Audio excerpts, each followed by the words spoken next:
Ja, jeg synes, det er virkelig fedt at gå her, for der sker altid noget, og det kan jeg godt lide. Min søster, hun gik på den samme efterskole for 5 år siden.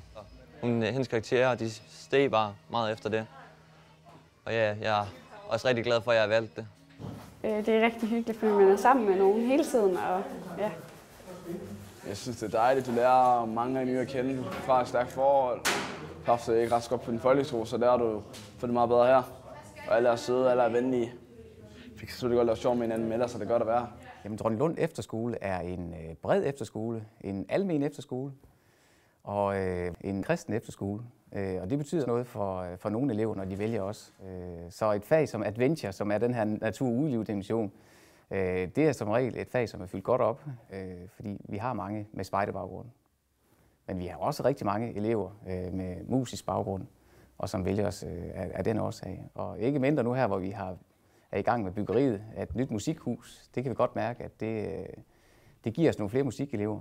Først og fremmest så er det som vi sidder her ved, det er det, som bliver vores foredragssal, vores samlingssal, som vi bruger hver eneste morgen, og samles med eleverne.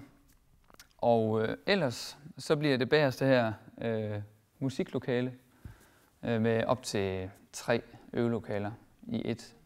Så det glæder jeg mig rigtig meget til at tage i brug.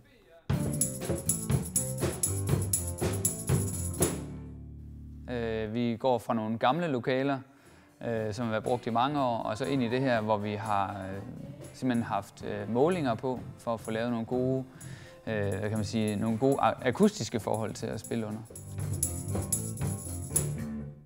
Så prøv lige at give det noget af det der.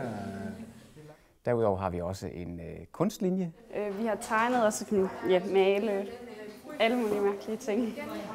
Jeg synes, det er hyggeligt nok. Jeg tegner meget selv, så jeg synes, det er meget hyggeligt nok at lave nogle nye ting. Fordi jeg synes, det er sjovt at være kreativ. Vi har 1,5 minut tilbage. Så går det nedad igen. Jamen, vi træner alle musklerne i kroppen, og så træner vi også vores kondition. Fitnesslinjen er jo et nyt initiativ, og det er egentlig 2 af vores lærere, som selv dyrker meget fitness i deres fritid, som igennem nogle år har kørt det som et valgfag. Fordi jeg gerne vil måske have lidt større muskler, og jeg vil også lidt bedre form, selvom jeg er OK-form. Er du lige ved at være der? Boldspilslinjen, det har tidligere været en bred idrætslinje, men fra i år har vi gjort det til en decideret boldspilslinje, hvor vi ovenikøbet tilknytter en professionel håndboldspiller. Og det er selvfølgelig med til at løfte undervisningen, og det er også med til at give lidt ekstra koncentration og engagement hos eleverne, når der kommer en professionel på banen. Yes, godt afsluttet. Vi har sidste år og i år kører vi med en linje, som hedder 10. International, som handler om udveksling. Og vi har samarbejde med en skole i Spanien. Og der bor vores elever så en uge hos en spansk familie og bliver taget med i familiens aktiviteter og er hver dag også med dem i skole. But I wouldn't know what to do, because we need 300 people. Og de kommer hos os og deltager i undervisningen. Plus at de kommer med hjem til vores elever og er hos dem i weekenden, og ellers bor de her på skolen på linje med efterskoleeleverne. I dag der skal vi fortsætte med det der matematikprojekt. Skole, det er ikke det sjoveste i verden, men efter jeg kom her i Innovation, det er helt vildt fedt. Man kan sige, at noget af det, som Dronninglund Efterskole også efterhånden er begyndt at blive kendt for, det er, at vi kører innovativ undervisning. Vi har kørt i 2 år nu med en linje, som hedder 10. Innovation.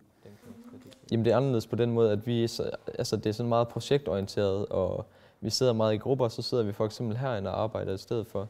Og så hvis man måske har haft 2 timer i træk, så kan det godt være, at så tager vi lige en pause, hvor vi så går op og har noget, der hedder Energizers. Det er sådan små lege og sådan noget, så kan man sådan lige få, det giver lidt ny energi. Det er jo egentlig almindelige skolefag, hvor de store fag som matematik, engelsk og dansk hver tilfører nogle timer til en projektpulje. Og så har vi noget, der hedder innovationstimer, hvor vi arbejder meget med forskellige sådan, former for samarbejde og sådan noget. Og sådan modeller til, hvordan man kan sådan, tænke mere kreativt og innovativt og få nye idéer til alt muligt. Det er rigtig smart. Og det giver en fornyet interesse i fagene, som vi kan mærke, at eleverne godt kan lide. rigtig mange elever oplever at få et løft også rent karaktermæssigt. I wanna be the very best, like no one ever was. To catch them is my real test. To train them is my curse.